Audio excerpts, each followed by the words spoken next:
Hello, bonjour et bienvenue pour ce Cosmic Live du 24 octobre. Comme d'hab, vous prenez ce qui résonne et vous laissez le reste. Il va être question de fatigue, il va être question aussi des petits trucs qu'on garde un peu coincés dans la gorge. Et pour certains, il pourrait y avoir un peu du flirt dans l'air. Comme d'hab, j'ai canalisé par écrit et puis je tirerai quelques cartes après. Donc comme je le disais, il peut y avoir de manière générale un sentiment un peu de fatigue psychologique, mais aussi physique pour le coup. Alors, cette saison, ma petite dame, puisque on va avoir un changement d'heure, on rentre dans l'automne, etc., etc., donc c'est normal que nos corps commencent un petit peu à fatiguer.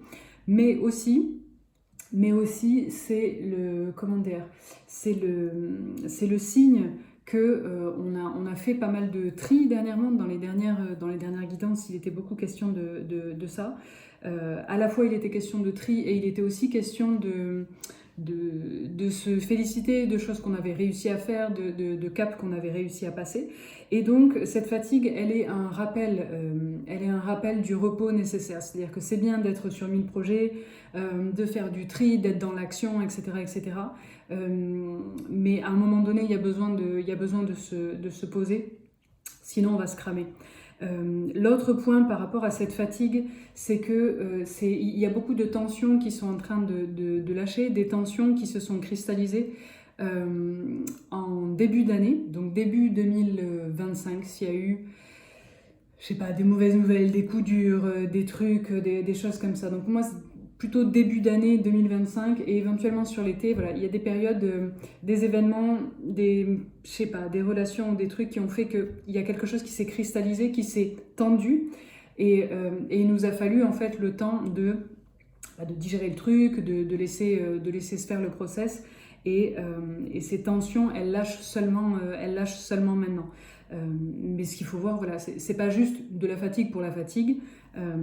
Pour beaucoup d'entre nous, c'est des tensions qui lâchent enfin par rapport à des événements, des trucs qui ont pu être alors soit des trucs difficiles et du coup voilà le corps s'est mis un peu en survie, soit c'est qu'il y a eu, quand je dis difficile, c'est que ça a pu être difficile psychologiquement, émotionnellement, mais ça a pu aussi être des trucs, c'était pas forcément des trucs dramatiques, c'est ça que je veux dire. C'est que ça peut être aussi des événements où il y a eu un gros pic de stress et en fait on pensait qu'une fois l'événement passé ça serait redescendu alors qu'en fait non, ça a continué un peu à saupoudrer jusqu'à présent. Le deuxième point, ça parlera pas forcément à tout le monde, mais j'ai l'impression qu'il y en a qui ont des trucs qui leur restent en travers de la gorge. Donc soit il y a un truc que vous digérez pas, il y a un truc que vous avez entendu, que quelqu'un a fait, une décision qui a été prise, quelque chose que vous avez vu et ça passe pas, ça vous reste en travers de la gorge. Soit cette gorge qui est un peu serrée, où on a un peu du mal à déglutir et à respirer, c'est parce qu'il y a une inquiétude pour quelque chose, pour quelqu'un, et on n'arrive pas en fait on n'arrive pas à l'exprimer, on n'arrive pas à parler, et donc ça se stigmatise un peu au niveau de la gorge. Ce qu'il faut voir là-dedans, c'est que ça prend énormément d'énergie. Ce truc qui reste bloqué dans la gorge, c'est de l'énergie qui stagne. Et donc du coup, pendant que tout se concentre ici, il y a des déperditions et il y a besoin d'énergie ailleurs. Donc ça peut expliquer le point du dessus, à savoir la fatigue que certains et certaines peuvent ressentir. Et donc deux choses. Soit il y a un truc qui vous reste en travers de la gorge et cracher le morceau en fait, que ce soit auprès de la personne concernée, mais vous pouvez aussi écrire juste une lettre où voilà, vous crachez votre venin, vous balancez tout ce que vous avez à dire, et puis après basta, vous la jetez, vous la brûlez, vous en faites ce que vous voulez, on s'en tape, mais il faut cracher son venin, donc que ce soit en direct à la personne, que ce soit en écrivant sur le papier, que ce soit en parlant à quelqu'un, que ce soit de la famille, un pote ou un psy, peu importe, mais en tout cas il faut que ça sorte, d'une manière ou d'une autre il faut que ça sorte, et ça n'a pas, le fait de cracher ce que vous avez en travers de la gorge, l'idée, c'est pas de rétablir un équilibre cosmique ou de se rendre justice ou je sais pas quoi, c'est juste que vous avez besoin de cracher le morceau. je ne sais pas pourquoi j'ai l'image de la chouette qui crache ses petites pelotes d'os, de poils et tout ça, de trucs qu'elle a, ingérés. Et donc, en fait, c'est ça. L'idée n'est pas... c'est pas dans le but de faire justice soi-même ou de rétablir un quelconque ordre. L'idée, c'est de cracher les choses qu'on a ingérées, on a fait le tri, et en fait, là, on recrache ce dont on n'a pas besoin, ce dont on ne veut plus, etc., etc. Les déchets, en gros. Il y a un truc un peu comme ça. Donc, soit on a un truc qu'on ne digère pas et on crache le morceau, soit on s'inquiète pour quelqu'un, pour quelque chose, et à ce moment-là, une question, est-ce que c'est en mon pouvoir? Est-ce que je peux faire quelque chose? Si oui, eh ben, do it, allons-y, fais quelque chose. Si c'est pas en ton pouvoir, eh ben, laisse faire. Laisse les autres gérer ce qu'ils ont à gérer, laisse la vie gérer, se mettre la rate au courbouillon. En fait, quand on n'a pas la main sur quoi que ce soit, ça ne sert à rien et ça ne fait que nous drainer de l'énergie, alors que confère le point numéro 1, on n'est pas au top de la vitalité. Donc l'idée, c'est plutôt de s'économiser. Donc tous les trucs voilà, qui dispersent ton énergie, il n'y a pas besoin. Troisième point. Alors, c'est, comment dire, j'ai noté drague, / émoi, / crush, / compliment qu'on reçoit pour de vrai. Pour certains, ça va être lié au domaine voilà, sentimental, ou en tout cas il y a un peu du flirt dans l'air, il y a quelqu'un, je sais pas, soit il y a quelqu'un qui vous regarde un peu différemment, vous recevez un petit message un peu mimes, il y a un regard, etc. Donc ça peut être dans la sphère sentimentale, mais pas que, c'est-à-dire que ça peut aussi être le fait de recevoir un compliment de la part de quelqu'un, peu importe qui, mais que vous allez enfin recevoir.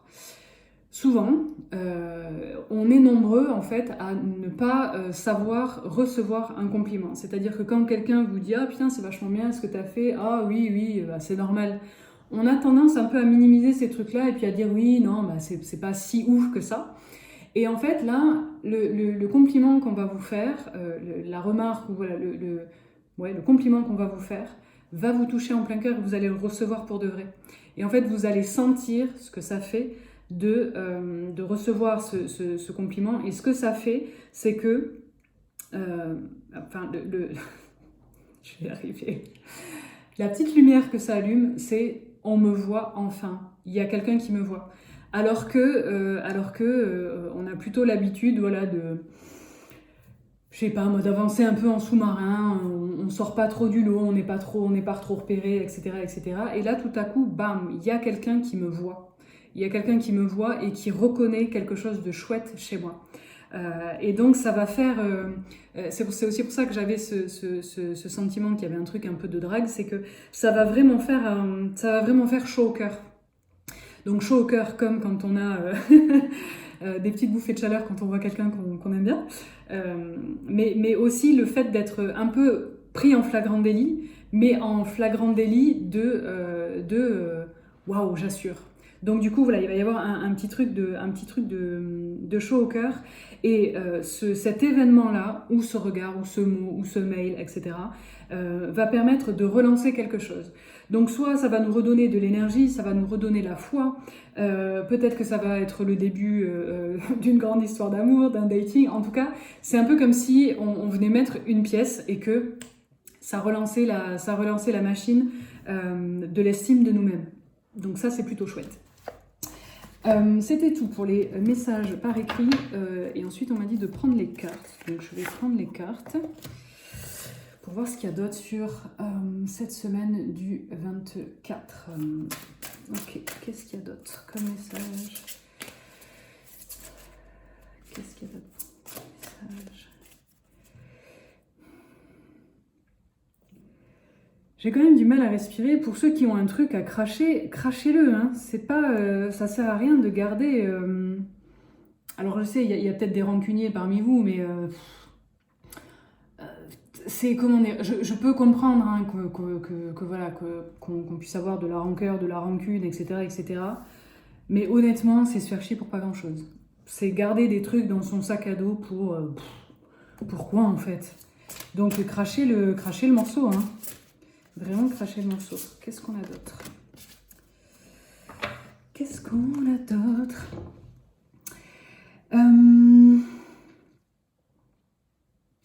Pour certains, il y a une... comment je peux vous dire ça? Parce qu'en plus, j'ai pris un jeu vraiment pas easy, c'est-à-dire que j'ai ça qui sort. Et bonne chance! Donc pour ceux à qui ça parle, c'est un requin. Mais en fait, pour moi, ça me parle d'ambition. Mais d'ambition, pas, comment dire, pas l'ambition mal placée, c'est-à-dire pas l'ambition de je vais cramer tout le monde et je vais être au-dessus, etc., etc. C'est une ambition qui va être récompensée. En fait, c'est pas le fait de vouloir écraser les autres, c'est le fait de vouloir se dépasser. Et cette ambition-là, parce qu'elle est nourrie par quelque chose de pur, par une bonne intention, en tout cas une intention qui est centrée sur soi et pas sur le fait d'écraser les autres, cette ambition, elle va porter ses fruits. Donc ça peut être en lien avec ce que je vous disais, hein, le fait d'avoir quelqu'un voilà, qui nous valide quelque chose ou qui nous voit comme personne nous a vu avant ou qui va valider, je sais pas, une idée qu'on a eue, un projet, etc., etc. En tout cas, il y a un peu... ouais. Notre ambition est récompensée avec en plus des espèces de green light comme ça de ok, vas-y, c'est bon, tu peux y aller. Et il y a quelque chose aussi qui dédiabolise, pardon, je vais y arriver, j'avais démystifié, mais non, c'est dédiabolise l'ambition. Le fait d'avoir envie de faire plus grand, de vivre plus grand, de gagner davantage, je sais pas moi, comment dire, le fait d'avoir envie de plus, quelle que soit la façon dont ça se matérialise, et qui peut être un sentiment qu'on a tendance un peu, de manière générale, hein, au niveau sociétal, qu'on a un peu tendance à minimiser, tu vois, genre ouais, vas-y, tranquille, rêve pas trop, contente-toi de ce que t'as, voilà, ce genre un petit peu de trucs. Donc du coup, on a pu un peu minimiser nos ambitions, jouer petit, pas oser rêver trop grand, etc., etc. Et là, en fait, il y a quelque chose, voilà, qui se renverse et nos ambitions vont payer et ça va pas être quelque chose de... Voilà, c'est pas des ambitions où on a les dents qui rayent le parquet. Vous voyez ce que je veux dire?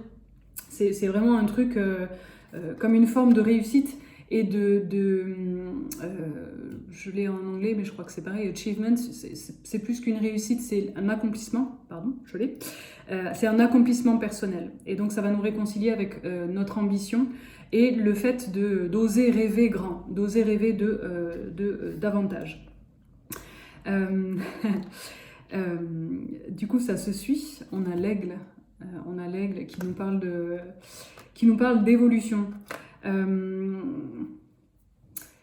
Il y a aussi quelque chose avec l'aigle de l'ordre de, alors, prendre de la hauteur, oui, mais il y a quelque chose aussi avec le regard perçant. C'est-à-dire que, et elles sont tombées toutes les deux, donc pour moi elles sont liées, c'est-à-dire que cette ambition va nous permettre d'évoluer, mais dans le bon sens du terme, c'est-à-dire encore une fois, c'est quelque chose qui va nourrir notre estime de nous-mêmes, notre confiance, mais sans rien voler à personne, sans avoir besoin d'écraser le voisin ou de piquer un truc à quelqu'un pour avoir quelque chose. Il y a vraiment une forme de, je vous dis comme ça bien, une forme de noblesse en fait là-dedans. Et une forme d'humilité, c'est ça, c'est l'ambition avec humilité, et c'est cette ambition, parce qu'elle est gérée et alimentée par des bonnes intentions et cette humilité, qui va permettre une véritable évolution, et le fait d'oser enfin, et je remets mes lunettes en faisant ça, d'oser enfin être focus. C'est-à-dire que peut-être que jusqu'à présent dans nos ambitions ou dans nos envies, quand je parle d'ambition, c'est pas forcément au niveau pro, hein, c'est juste le fait d'avoir envie de quelque chose. Et jusqu'à présent, comme on nous avait toujours dit, vas-y, calme-toi, rêve pas trop, etc. Et ben on regarde un peu ça, on regarde un peu ça, on regarde un peu ça, mais on regarde sans regarder, puisque de toute façon, c'est comme si c'était hors de notre portée. Alors que là, comme il y a quelque chose qui va nous valider une de nos ambitions, un truc dont on avait envie, dont on a rêvé, et on va nous dire check, c'est bon. Et ben du coup, on va se concentrer sur ce qu'on veut vraiment atteindre, sur ce qu'on veut vraiment sur ce qu'on veut vraiment voir se réaliser. On va faire confiance en fait à nos envies et à nos élans. Il y a vraiment quelque chose de comment dire, on avait une vision large, mais une vision large floue, et là du coup cette réussite, qu'elle soit personnelle, symbolique, peu importe, cette réussite va permettre de gagner en focus et en efficacité du coup, puisqu'on va arrêter de se disperser et on va vraiment aller vers dans notre zone de génie, dans ce qui nous fait vraiment vibrer et briller. Encore une fois, c'est pas nécessairement du pro. Hein. Qu'est-ce qu'on a d'autre? Il y en a trop. Ah oui, c'est vrai que j'ai l'autre aussi. Qu'est-ce qu'on a d'autre? Il y en a beaucoup trop, les gars. Non, il y en a trop. Ok, il y en a quand même trop. Mais tant pis, on va dérouler. C'est quand même beaucoup. Alors là. Il était une fois une biche.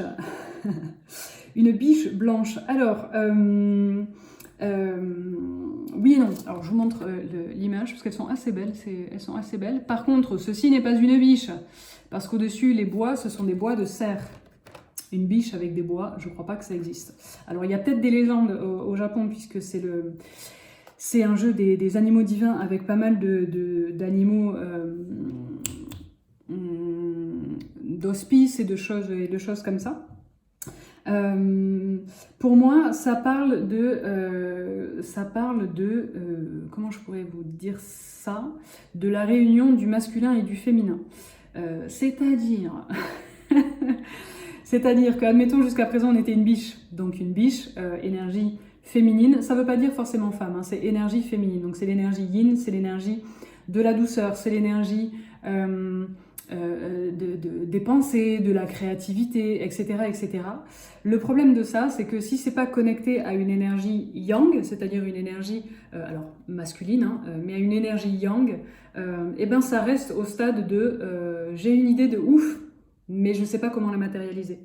Là, en fait, ça nous parle du fait qu'on a passé un cap, on a passé un cap. Il y a quelque chose qui a évolué dans notre perception, dans notre façon de faire, qui fait que on a à la fois cette énergie yin, donc ce foisonnement intérieur d'idées, d'émotions, de sensations, etc., etc. Et parce qu'on a le focus de l'aigle, on va être capable de concrétiser des choses. Ensuite, il y a quelque chose, peut-être que dans ces concrétisations, et peut-être que ce qui nous empêchait de concrétiser jusqu'à présent, c'était le fait que ça allait nous mettre, alors pas forcément sous le feu des projecteurs, mais quand même. Je vous montre les... Parce que ça peut vous parler en termes aussi d'animaux de pouvoir, d'animaux totems et ce genre de trucs. Donc on a un tigre blanc, qui est quand même plus rare que le tigre fauve qu'on a l'habitude de voir.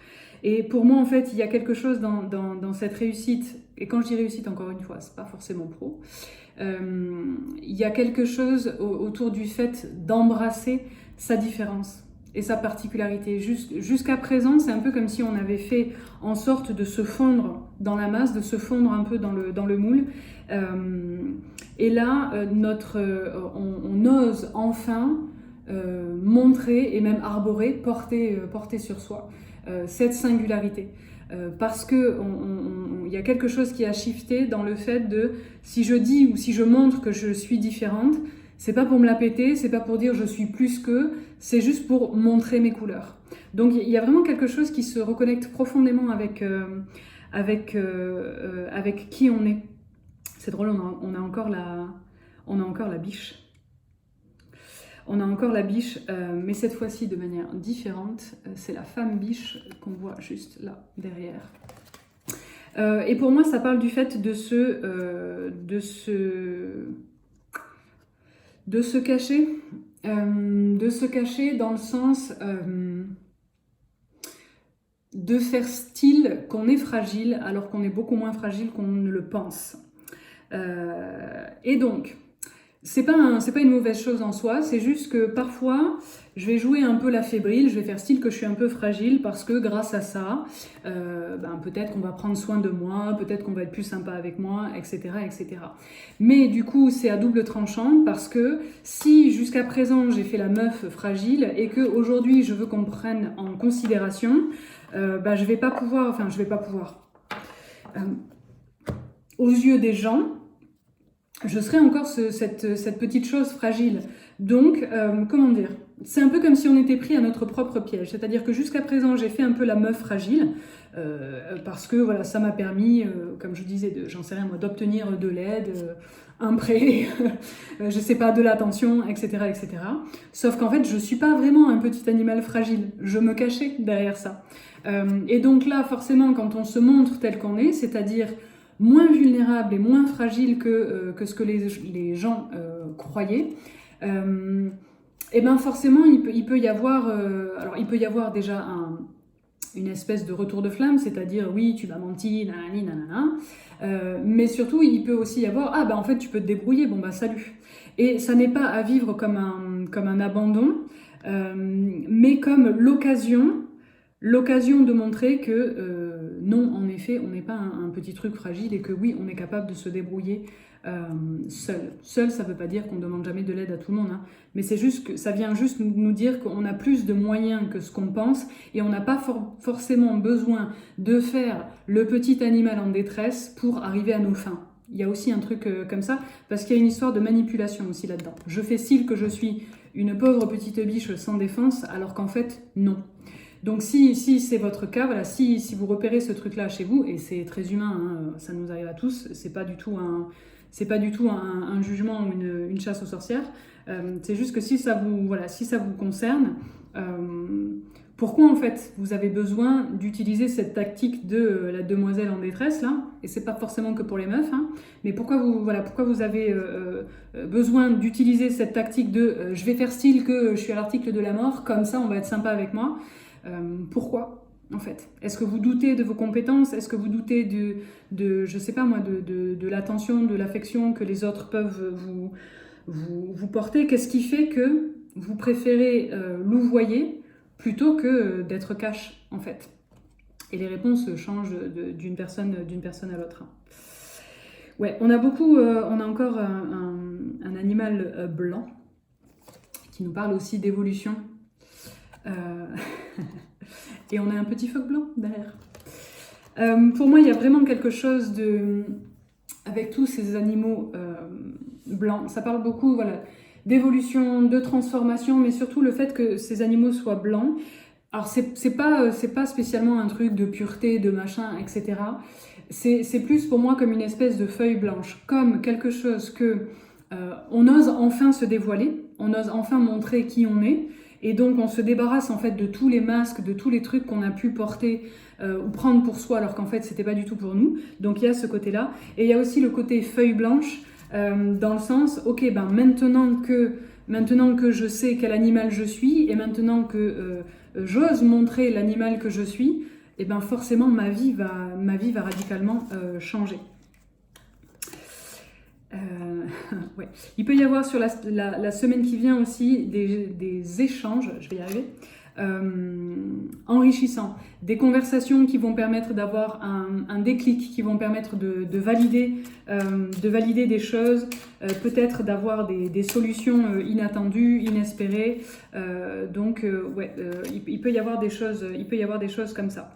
Pour autant, alors soit c'est lié, soit c'est autre chose.